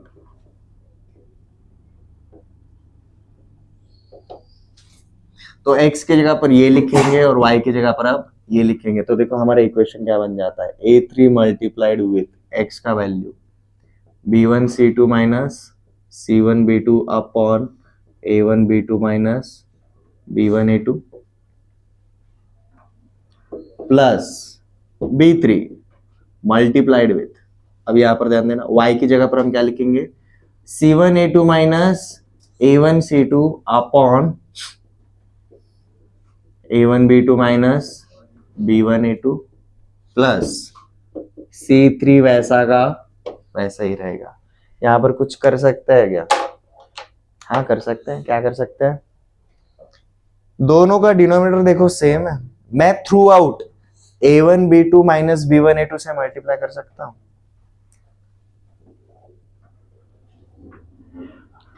Multiply with a1 b2 minus b1 a2, देखो ये आपका इक्वेशन अब क्या बन जाता है, a3 multiplied with b1 c2 minus c1 b2 plus b3 multiplied with c1 a2 minus a1 c2 plus c3 multiplied with a1 b2 minus b1 a2 is equal to 0, यही मिलेगा।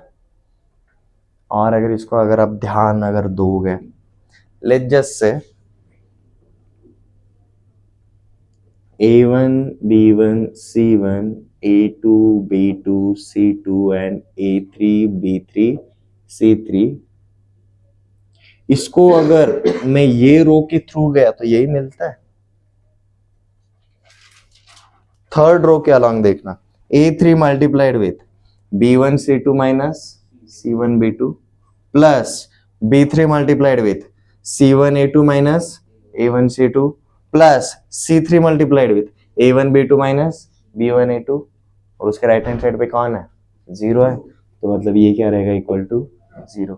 अगर ये रहता है तब हम क्या बोलेंगे जी, हमारे तीनों की तीनों लाइंस कैसी हैं, कॉनकरेंट रहेंगे।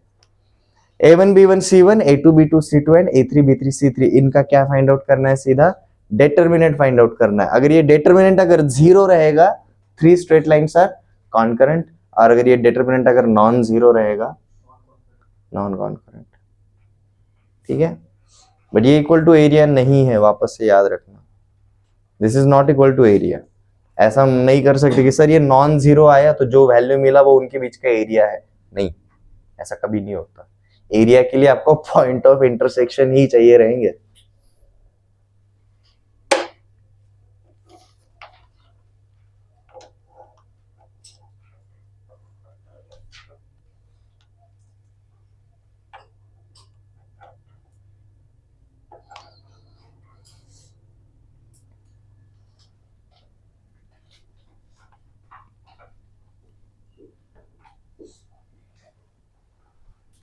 इसी फॉर्मूले को और क्या बुलाया जाता है पता है,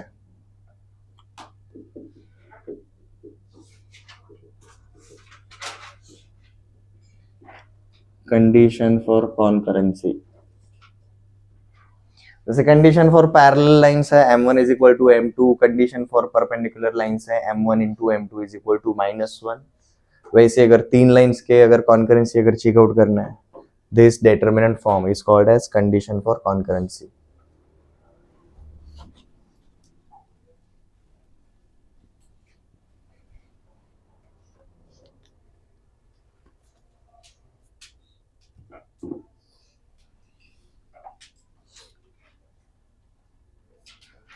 Check for concurrency.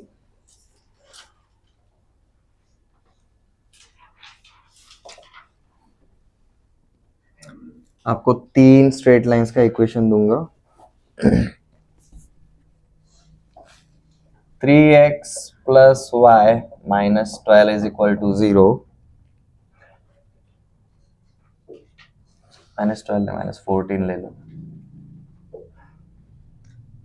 x minus 2y is equal to 0 and 3x minus 8y plus 4 is equal to 0.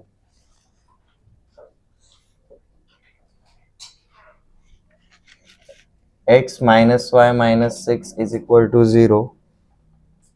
4x minus 3y minus 20 is equal to 0.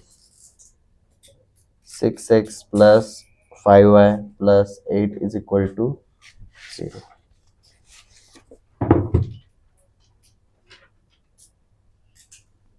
और दोनों के लिए और क्या करना है जी, देखो, also find their point of intersection. If they are concurrent find their point of intersection. क्योंकि कितने निकालने पड़ेंगे पॉइंट्स, एक ही रहेगा. अगर कॉन्करेंट अगर नहीं है तो ये करने की जरूरत नहीं पड़ेगी. क्यों? क्योंकि तब आपको कितने मिलेंगे नॉन कॉन्करेंट के लिए? 3 मिलेंगे. हमें 3 नहीं चाहिए, हमें बस एक ही चाहिए. अगर कॉन्करेंट रहेंगी तो ही निकालो. कैसे करेंगे? सीधा वो वाला पार्ट. आपको A1 B1 C1 A2 B2 C2 and A3 B3 C3 given है. सीधा वो वाले फॉर्मेट में डालेंगे. पहले वाले को सॉल्व करने के लिए क्या करेंगे जी, हम सीधा इक्वेशन बनाएंगे, ये चेकआउट करेंगे. 3 1 minus 14 1 minus 2 0 and 3 minus 8 and 4, ये चेकआउट करना है. जहां पर 0 रहता है वो वाले रास्ते से जाया करो, इजी रह जाता है बेटा. मैं कॉलम 3 के थ्रू गया जी. -14 मल्टीप्लाइड विथ 1 इंटू -8 प्लस 6, तो -8 प्लस 6, 0 के साथ 0 आएगा. यहाँ पर 4 के साथ +4 multiplied with 3 into -2 -6 -1 into 1 -1. -8 plus 6 -2 into -14 plus 28 -7 into 4 -28. ये क्या है जी? इक्वल टू 0 आया. मतलब ये तीनों की तीनों लाइंस फॉर श्योर कॉन्करेंट है. तो अब इनका पॉइंट ऑफ इंटरसेक्शन निकालना है. पॉइंट ऑफ इंटरसेक्शन के लिए क्या करेंगे? कोई भी 2 लाइंस का निकालो, कोई भी 2 लाइंस का. ठीक है, कोई भी 2 लाइंस. अब 2 लाइंस को चूज करना बहुत इजी है. यहाँ पर जैसे कि मैंने पहले और तीसरे को चूज किया, फॉर्मूले के थ्रू जाना है फिर भी जा सकते हो. साइमल्टेनियस लीनियर इक्वेशन से बहुत इजीली होगा. इन दोनों को मैंने ऊपर में से नीचे वाला सब्ट्रैक्ट करूंगा, या फिर नीचे में से ऊपर वाला सब्ट्रैक्ट करो, कुछ भी करो. ऊपर में से नीचे वाला सब्ट्रैक्ट किया तो देखो ये हो जाएगा 3x minus 3x cancel, plus y plus 8y plus 9y -14 -4 -18. तो y का वैल्यू क्या मिला? -2. y का वैल्यू -2 किसी भी एक इक्वेशन में डालो, आपको x का वैल्यू मिल जाएगा. ठीक है, x का वैल्यू क्या मिलेगा? +4. y इज इक्वल टू -2, तो ये -4. x इज इक्वल टू -4 मिलेगा.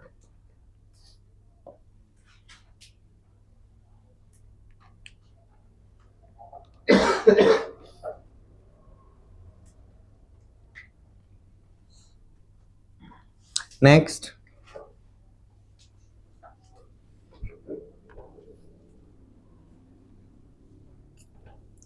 सेकेंड वाला जी, चेक फॉर कॉन्करेंसी.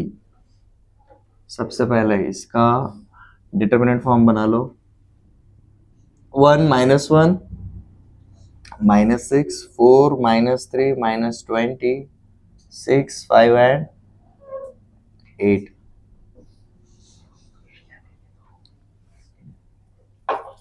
क्या हुआ? उसको लगा वो एरिया है। वो एरिया नहीं है, वो डिटरमिनेंट है, वो एरिया है ही नहीं। वापस से बताता हूँ, अगर ये नॉन जीरो अगर आता है तो वो एरिया नहीं है, वो बस क्या बोलते हैं, दीज आर नॉन कॉन्करेंट। ठीक है, एरिया के साथ इसको कंफ्यूज मत करो। ऊपर वाले रो के थ्रू जाता हूँ, 1 multiplied with -3, -8, -24, -1 plus 100, -1 multiplied with -20 into 6, -120, 4 into 8, -32, -6 multiplied with 4 5s are 20, 6 3s are 18। देखो ये कितना आता है, ये ऊपर हो गया जी 76, तो प्लस 76, ये कितना हो गया -152 इंटू -1, प्लस 22। और यहाँ पर 20 प्लस 18 38, 38 इंटू -6 कितना आता है? 228 आता है। ये कितना आता है? ये भी 228 माइनस 228, 0। मतलब दीज 3 लाइन्स आर कॉन्करेंट। अब इनको सॉल्व करना है, इनका पॉइंट ऑफ इंटरसेक्शन निकालना है।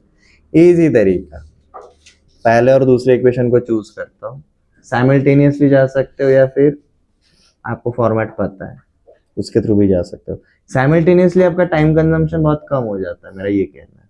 जैसे कि ऊपर अगर मैंने 3 से या फिर 4 से 3 से मल्टीप्लाई कर देता हूँ, 3 -3, ये क्या हो जाएगा -18।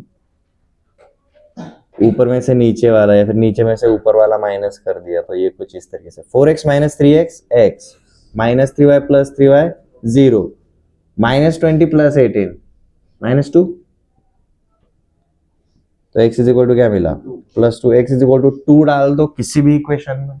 पहला वाला इक्वेशन देखो जी, क्या है, x - y - 6 = 0, x = 2 डालो तो 2 - y - 6 = 0, y उधर जाएगा, यहाँ पर आपका -4 बचता है, y = -4। अब 2, -4 तीनों को सेटिस्फाई करता है कि नहीं, वो बस चेकआउट करना है, करने की जरूरत नहीं है। ये क्यों निकाला है, उसी के लिए निकाला, ठीक है।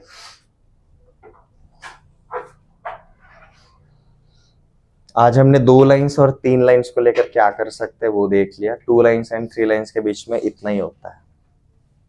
Everyone clear? ठीक है। स्ट्रेट लाइन के अंदर किसी को कोई डाउट है? खत्म नहीं हुआ है चैप्टर, डोंट वरी। हमने स्ट्रेट लाइन सिंगल देखा, डबल देखा, ट्रिपल देखा। नेक्स्ट लेक्चर में हम क्या करेंगे वो बताता हूँ। अब तक हमने स्ट्रेट लाइन देखा, उसके पहले हमने कौन से वाले पार्ट देखे थे, सिर्फ पॉइंट लेकर आ रहे थे, वो देखा था।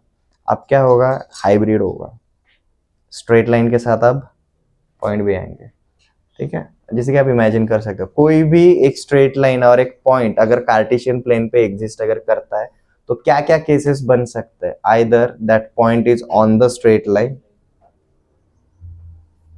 और आउटसाइड द स्ट्रेट लाइन, ये हो सकता है। वो चेकआउट करना बहुत ईजी है, सेटिस्फाई करेगा तो ऑन है, नहीं करेगा तो आउटसाइड है। बट अगर आउटसाइड रहेगा तो what is the unique relation, perpendicular. अगर मेरा ये पॉइंट है और ये अगर स्ट्रेट लाइन है, इनके बीच में रिलेशन क्या निकाल सकते हैं जी, ये perpendicular distance of a point from a straight line, इस तरीके से।